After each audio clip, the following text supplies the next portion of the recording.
শহরের যান্ত্রিক এলামে নয়, আমার ঘুম ভাঙে এক ঝাঁক শালিকের মিষ্টি কিচিরমিচির শব্দে। এই যে দেখছেন শান্ত প্রকৃতি, নির্জন মেঠোপথ,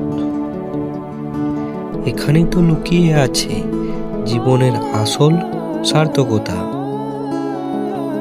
দেখবে আমরা যখন একসময় ইঁদুর দৌড়ে ক্লান্ত হয়ে পড়ি, তখন এই স্নিগ্ধ সকালটাই আমাদের মনে করিয়ে দেয় বেঁচে থাকার জন্য খুব বেশি কিছু প্রয়োজন হয় না।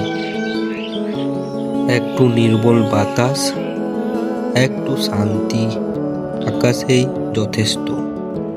গ্রামের মানুষের জীবন সহজ, তবে তাদের অভাব আছে বটে, কিন্তু মনে কোনো প্যাচ নেই। এই মাটির সদা গন্ধে যে মায়া লেগে আছে, তা কি কোথাও খুঁজে পাওয়া যায়? দিনটা সবার ভালো কাটুক, প্রকৃতির এই মায়াতেই নাই হয় ডুবে থাকি কিছুক্ষণ।